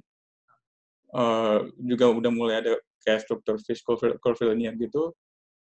Yang di Kobe, yang di Jepang itu juga bentuk ikan ya. Itu emang fascinasi dia sih. Cuma teknologinya juga belum ada. Dia juga anti komputer sebenarnya saat itu. Bahkan hampir sampai sekarang ya. Dia tuh emang orangnya nggak kayaknya kayak ada orang mungkin bilang kayak bangga gitu dia nggak bisa gunakan komputer. Tapi mungkin logikanya dia tahu bahwa menggunakan ini bisa begitu dan menggunakan ini bisa begitu. Oke, berarti memang realistis saja ya, maksudnya di saat itu mulai dipaksakan bisa sampai akhirnya teknologi pun akhirnya membuat itu bisa terrealisasi. Tapi sebenarnya fascinasi Gary udah lama ya, udah lama ya. Waktu zamannya dia di awal-awal memang nggak ada sama sekali kan? Nggak ada sama sekali. Sama sekali, itu aja. Ini di mana, atau jangan-jangan nggak tahu ya. Apakah jangan-jangan itu memang ini bisa bikin jualan nih, teknologi saya sudah bisa mulai membuat seperti ini, mungkin kalau gue bikin kayak gini bisa aja nih nanti bisa booming di pasaran, mungkin kayak bisa aja kayak gitu, dan itu sah kan harusnya. Dong. Menciptakan style gitu ya. Iya. Berarti juga sebenarnya Gary awal kali lebih dikenal berarti saat dia mulai menghasilkan proyek terbangun di Eropa, sehingga ibaratnya Amerika iri nih, gila kok arsitek kita lebih banyak berkarya di Eropa, yaudah Walt Disney dibangun, berarti gitu ya? Itu tetap di Eropa berarti. Oke. Wow. Nah, waktu saya pernah ke pamerannya Gary juga di Tokyo, di situ pernah dijelasin tentang Gary Technologies dan beberapa metode desain. Berarti memang semua berawal dari space ya? Maksudnya kalau kita lihat kan proses marketnya kan selalu ruangan-ruangan udah beres semua, program ruang sudah beres semua, dari situ baru di curve, habis itu baru di prefasad. Dari situ berarti Gary mindsetnya adalah ruang ya pertama. Ya, setahu saya begitu. Walaupun mungkin bisa Berdebatkan banyak orang kan, maksudnya meskipun akhirnya diperdebatkan banyak orang soal Gary ngomong soal ruang, enggak lah gitu. Padahal realitanya seperti itu sebenarnya. Gitu. setahu saya begitu. Kalau Pak Alvar gimana Pak? Kalau saya selalu membacanya Frank Gehry itu menangnya itu adalah dia effortnya one step dari Rem Koolhaas. Kalau Rem Koolhaas waktu dia mendapatkan komposisi dari ruang, dia berhenti jadi bangunan. Frank Gehry diterusin lagi satu step lagi untuk menjadikan estetika. Itu yang ini kalau pembacaan saya ya. Jadi maksudnya ya Rem males aja gitu kan, programming segala macam dia berhenti sampai situ dia jadi bangunan gitu loh. Kalau Frank Gehry dia punya 200 orang gitu kan, kejarlah terus gitu loh sampai dapatkan the real space gitu kan. Karena ada yang pernah dulu nanya saya, oh gimana pembangunannya Frank Gehry di dalamnya? Ya nggak pernah jelek. Anda buat aja segala ruangan yang ditekak-tekuknya begitu tidak pernah jelek. Yang namanya ruang yang kita biasa tidak pernah tidak biasa gitu. Kita tidak biasa. Gitu. Waktu kita mendapatkan ruang seperti itu ya ya jadi wah. Iya sih. Itu kerasa banget lihat apa waktu di Tokyo itu benar-benar semuanya study modelnya itu dijajar semua mulai dari awal sampai akhir. Saya pun nggak sampai miss prosesnya gimana, tapi yes, ada kesamaan dengan diagram-diagramnya Oma, bagaimana dia mendekonstruksikan program itu tadi kan, cross programming. Iya, tapi bedanya di sini levelnya diterusin lagi hingga estetika, di mana Rem anti dengan estetika gitu ya. Nanti kalau ini didengar sama Rem, saya bisa disu. Oh, Rem biasanya ngeritik orang, nggak apa-apa, Pak. Oke. Oh, cukuplah. Thank you banget. Thank you, Kevin. Thank you, Pak Alvar. Oke, thank you, Mas Rem. Ya, tadi statementnya Pak Alvar tadi, apa ya, saya ingat juga kan beberapa waktu lalu, Rabu Mada juga mengundang teman-teman yang pernah bekerja di OMA. Salah satunya Mas Kemawang, kemudian ada Mas Rizky sama satu kemarin ya. Itu Diana Ang ya. Tapi ya benar sih, maksudnya di OMA sendiri ketika programming itu selesai, secara literal ya, programming itu langsung ditransformasikan jadi building gitu. Jadi kalau misalkan ruang ketemu ruangnya ada misalkan overlap, ya udah wujudnya adalah overlapping formnya itu tadi. Tapi mungkin benar ketika di Gehry ada satu step yang ditambahkan gitu. Saya cuma bercanda loh ini, jangan dielaborasikan. tapi ya yang soal OMA tadi benar itu. Tapi elaborasinya bagaimana mungkin dikembalikan ke teman-teman yang lain lah untuk bisa. Enggak lah, saya cuma bercanda. Oke, mungkin kita satu pertanyaan terakhir ya karena sudah mendekati jam 10. Mas Kevin masih ada waktu? Boleh. Oh ya, kita satu pertanyaan terakhir ya, Mas ya. Oke. Ini saya langsung ambil yang paling terakhir ya pertanyaannya. Jadi mohon maaf kalau yang sebelum-sebelumnya tanya saya nggak baca lagi. Jadi saya langsung yang paling terakhir ini dari Mas Franky Simanjuntak. Jadi ada satu cerita nih dari Mas Franky bahwa katanya Frank Gehry ini sempat dituntut secara hukum di tahun 2007. Dituntut secara hukum sampai $300 juta US atas kebocoran, cracking, dan dinding berjamur di amphitheater di Stata Center, Cambridge Center, MIT. Itu katanya cukup menghebohkan di waktu itu. Di 2010 juga tuntutan tersebut tapi dapat diselesaikan dan ganti ruginya berhasil dikembalikan gitu. Nah, ini kalau setahunnya Mas Kevin, sebenarnya tim Gehry ini mengantisipasi dan menghindari proyek setelahnya untuk tidak seperti itu gimana Mas? Baik dari tim perencana, engineer maupun fabrikatornya sendiri gitu. Sebenarnya meskipun ini saya pribadi juga nggak tahu ya kasus ini itu secara detail bagaimana. Iya, kasusnya tersebut juga saya tahu kasusnya itu ya, cuma nggak pernah saya teliti banget gimana. Tapi untuk antisipasinya ya, yang saya rasa itu adalah pentingnya mock-up ya, mock-up test. Jadi proyek-proyek Frank sekarang semuanya itu kayak ada mock-up-nya dibuat skala 1:1 dan di tes water pressure dan lain-lain macam-macam di waktu saat tahap konstruksi ya sebelum fabrikasi. Jadi mungkin saya rasa dari situ sih kita bisa studi-studi sebelumnya udah pastiin gimana. Jadi nggak ada misteri lagi waktu di pembangunannya nanti dan udah jadi gimana. Mungkin dari Pak Alvar ada mungkin tahu masalah ini gitu, mungkin bisa kalau misalkan tahu ini sebenarnya titik masalahnya di mana sih gitu, kok bisa kebocoran dan cracking tadi itu terjadi. Kalian ya maksudnya kita tahu kan bangunan Frank Gehry seperti apa kan? Iya. Jadi setiap corner itu kan perlu ada detailnya kan? Iya. Ya kan? Jadi iya kan? Jadi itu setiap sudut perlu ada detailnya dan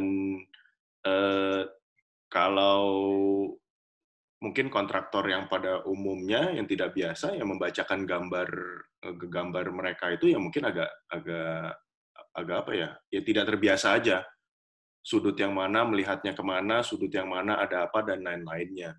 Dan kebetulan waktu waktu kebetulan kejadian itu saya masih di sana. Itu intinya ini lagi-lagi ya, ini yang saya pahami ya, saya nggak tahu cerita benernya, mereka go to court juga kita nggak ada yang tahu ceritanya. Intinya adalah mungkin kalau untuk pelajaran kita di Indonesia itu adalah submittals. Jadi ya submittals perlu ada pelaporan antara kontraktor terhadap arsitek dan juga klien. Jadi diskusi itu yang mungkin bukan diskusi, maksudnya komunikasi itu yang mungkin agak terlewat saja karena detailnya itu apparently waktu lawyer melihat untuk survei, apparently detail yang terjadi itu tidak sesuai dengan gambar, tidak sesuai dengan as-built drawing. Jadi ya itu yang perlu ya para arsitek, kontraktor dan lainnya untuk kita melihat bangunan yang boleh dibilang serumit itu. Ya perlu ada extra step untuk menjalankan proyek itu dengan benar sesuai gambar dan juga sesuai dengan keprofesionalan si kontraktor. Ya, oke. Ya, makasih Pak Alvar. Jadi memang ini ya, ya sekali lagi karena bentuknya tidak umum, meskipun akhirnya kan dia dirasakan space-nya luas, tapi ya konsekuensinya memang banyak detail-detail yang mungkin tidak umum, tidak standar, nggak lazim gitu ya. Akhirnya ya itu butuh effort lagi untuk dipelajari dan dicoba gitu. Oke, ini sebelum kita tutup, mungkin ini pertanyaan pribadi saya terakhir ke ya bisa dijawab Pak Alvar atau Kevin, tapi mungkin Mas Kevin lah. Sebenarnya apa ya intensi Frank Gehry dalam berarsitektur itu apa sih Mas sebenarnya? Maksudnya pasti kan setiap arsitek itu punya kayak kenapa dia memilih jadi arsitek dan akhirnya merefleksikan pemikirannya gitu di dunia arsitektur. Nah, sebenarnya kalau Frank Gehry sendiri ini kita bisa melihat kan dari inspirasinya dari Alvar Aalto, Frank Lloyd Wright, terus kemudian Wiccan berevolusi lagi mengikuti seni-seni kontemporer yang waktu itu ada di tahun 60-an 70-an tadi. Akhirnya muncul teknologi CATIA dan akhirnya berubah lagi evolusinya. Sebenarnya kalau dari Frank Gehry ini dia punya misi tertentu nggak sih dalam arsitektur gitu? Atau sebenarnya memang Frank Gehry ini melakukan arsitektur hanya bisnis as usual aja sebenarnya? Gimana? Saya dulu jawab kali ya, saya pertama jawab. Kalau menurut saya sih, yang saya lihat, Frank Gehry itu umurnya sekarang udah hampir 92 ya. Dan dia masih bekerja. Jadi orang kayak apa ya, yang udah seumur itu masih fokus kerjanya itu. Jadi saya rasa sih bukan kepentingan mau bisnis as usual atau apa, tapi emang saya rasa passion dia di situ. Waktu ditanya, apakah Anda nggak mau retire? Dia bilang I don't know how. Jadi dia saya rasa dia emang orangnya jiwanya tuh suka kayak explore, try new things. Ada quote dia yang saya ingat, dia bilang kalau saya tahu saya akhirnya mau bagaimana waktu mulainya itu, maksudnya waktu baru mau mulai desain saya udah tahu desainnya itu bakal jadi bagaimana, saya nggak akan ngedesain itu gitu sih. Jadi banyak yang dia explore dari nggak cuma dari segi formal, dari juga teknologi kayak yang awalnya dulu bukan pakai material ini, terus pakai material itu, mulai dari Santa Monica House tadi ya, pakai material masing-masing, pakai material yang lucu-lucu itu, terus dengan di Bilbao dia mulai eksperimen pakai material lain, titanium, terus Walt Disney Concert Hall dia pakai stainless steel, nggak cuma berhenti di situ, walaupun kita tahu Frank Gehry itu bangunannya pakai stainless steel atau yang metal-metal gitu ya, tapi di bangunan UTS, Chow Chak Wing, di sekolah bisnis di Sydney, University of Technology Sydney, dia pakai bricks, ya, batu bata yang di curve itu kan nggak pernah dilakukan sebelumnya, curving batu bata begitu. Jadi eksplorasi dia tuh terus. Ada National Museum of China yang dia buat glass blocks pakai kaca ya, blok-blok kaca, nggak terjadi bangunannya sih. Jadi dindingnya tuh pakai blok-blok kaca gitu. Jadi material eksplorasi materialnya juga jalan terus gitu loh. Oke, iya. Kalau dari Pak Alvan, gimana Pak? Jujur, itu pertanyaannya yang susah untuk dijawab. Intensinya Frank Gehry. Kalau menurut saya, intensinya Frank Gehry itu adalah, ya dia tidak akan stop membuat ya kita semua, ya kan, Pak Randy, untuk membayang-bayangkan seorang Frank Gehry ya. He will never stop that kayaknya. Ya mungkin ya keeps on going saja. Ya he will do things yang tidak pernah, yang belum pernah beliau lakukan ya, dengan segalanya teknologi dan lain-lain. Oke, ya, makasih buat Mas Kevin sama Pak Alvar ya untuk jawabannya dan waktunya malam ini. Mungkin Mas Kevin ada penutup atau sudah? Atau Pak Alvar mungkin ada terakhir yang mau disampaikan? Kalau nggak ada mungkin saya tutup sih maksudnya. Pak Kevin apa? Pak Kevin ini yang saya sebenarnya pengen tanya. Oke. Pak Kevin itu di bagaimana ini lebih kepo sih ini, bukan daripada pertanyaan. Di Trimble itu bagaimana sekarang mereka memilah pekerjaan dari luar dan juga dari Gehry sendiri gitu loh. Karena kan Trimble company sangat besar sekali, and it's actually global. It's a global corporation. Yang saya percaya one day kita akan menjadikan itu kata kerja gitu, kayak Google gitu kan, Trimble-it gitu loh, ya kan? Karena mulai dari GIS ya kan, Trimble itu mulai dari GIS dengan all the technologies, and they are buying every single startup dan juga build company yang sudah berjalan lama gitu kan. Pengen tahu aja nih, apa sih yang pertama ya, bagaimana mereka memilah pekerjaan Gehry yang dulu, maksudnya Gehry Technologies part of it, lalu bagaimana melihat Trimble ke depannya di dalam AEC industry. Dari segi consulting sih, saya rasa memilahnya ya juga nggak ada dipilah-pilah ya, yang mana yang ada proyeknya saat itu dilaksanakan. Dan juga timnya juga ada nggak cuma di Los Angeles, dulu GT Gehry Technologies di Paris, sekarang jadi Trimble Consulting di Paris, mereka yang nge-handle proyek di Middle East kemarin yang John Nouvel yang di Qatar. Kalau yang di Los Angeles yang jelas lebih dekat ke kantornya Frank Gehry ya, yang kita secara lokasi kita juga sama di kantornya Frank Gehry. Gitu sih kalau secara pembagian proyeknya ya. Tapi secara integrasi Trimble Consulting-nya itu sendiri dalam Trimble ya. Jadi kita punya resource dari mungkin lebih banyak bagian-bagian dari teknologi Trimble yang lain kayak Tekla dan macam-macam. Gitu sih secara pengaplikasian. Kalau secara kedepannya bagaimana agak high level aja, saya kurang tahu juga. Sebatas itu saya bisa jawab. Karena enggak, maksudnya makanya tadi saya nanya itu karena menarik kalau teman-teman melihat pergerakannya Trimble itu ya, once they actually Trimble mengkoneksikan segala capability dari platform-platform ini, it can actually come up with something yang mind blowing menurut saya sih, karena ada GIS, ada computer automation dan lain-lainnya. Kalau saya penutupnya saya, menurut saya semua arsitek nggak selalu yang tenar-tenar menurut saya. Setiap dari kita selalu ada yang bisa ditawarkan dari segi arsitektur.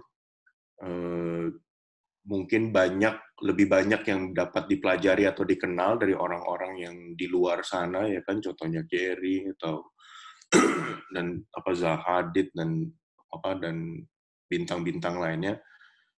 Tetapi ya kita jangan lupa ya itu, kalau tadi Pak Kevin tadi juga bilang kan, Frank Gehry itu ya selalu menanyakan what's your fish gitu loh. Jadi ya gitu juga yang kita perlu selalu kita tanyakan ke setiap dari kita gitu, watch our fish gitu, karena Frank udah dapetin his fish gitu. Dalam artian fish itu adalah bukan style ya, tapi mungkin lebih ke sesuatu yang selalu dicari, selalu yang dieksplor. Itu aja. Oke, terima kasih Pak Alvar dan Mas Kevin untuk waktunya malam ini. Mas Kevin juga makasih sudah di sini mau lanjut kerja Mas ya. Sorry kalau mengganggu waktunya nih. Enggak. Tapi ini diskusi yang menarik ya. Penutup yang tadi menarik karena saya juga mikir kan dulu waktu pertama kali pakai SketchUp itu belum terafiliasi sama Trimble, tapi sekarang terafiliasi sama Trimble dan mungkin Trimble akan beli semua software digital gitu. Apakah itu akan jadi satu kanvas besar dalam digital arsitektur, itu saya juga tidak kebayang itu bagaimana. Apalagi sekarang isu digital juga semakin marak, dari automasi, fabrikasi, sampai yang terbaru terakhir saya tahu dari event 1 bulan lalu di Digital Picture namanya, itu sudah mulai membahas AI dan lain sebagainya gitu. Jadi memang kalau Frank Gehry terpengaruh sedikit oleh CATIA dan digital, mungkin beberapa tahun lagi ya kita juga akan kena imbas gitu tentang bagaimana digital itu berpengaruh dalam dunia arsitektur. Ini juga jadi pelajaran dan ya ancang-ancang buat kita semua untuk terus upgrade dalam dunia arsitektur. Oke, makasih Pak Alvar dan Mas Kevin atas waktunya malam ini. Makasih kesempatannya. Ya, terima kasih. Salam kenal Pak Kevin dan teman-teman lainnya. Ya, jadi ya. Oke, ini saya kembalikan ke Akbar untuk menutup Akbar dari Rabu Mada. Thank you waktunya. Terima kasih semuanya. Senang sekali bisa dengerin diskusi yang menarik ini. Terima kasih Mas Kevin, terima kasih Pak Alvar, terima kasih Gilang, terima kasih teman-teman yang udah diskusi dan teman-teman yang udah hadir. Saya sangat senang bisa melewati acara ini dengan sangat seru. Dan saya juga sangat senang karena saya bisa menginfokan informasi yang sangat spesial dari Rabu Mada, yaitu A2Z Special Edition dari Fala Atelier yang akan membahas tentang drawings and representation, yang tentunya sangat menarik karena Fala Atelier salah satu penggagas dan pengawal drawings yang sering kita lihat sekarang lah, yang kekinian banget lah, yang kartunis, yang seperti komik, yang lucu-lucu ini. Tentunya ini menjadi spesial karena tidak dibawakan oleh orang lain. Jadi Fala Atelier akan mempresentasikan dirinya sendiri dan akan dibawakan oleh prinsipalnya sendiri bernama Filipe Magalhães. Oke, sampai jumpa minggu depan. Terima kasih. Nama saya Akbar Junaidi. Saya dari Rabung Mada.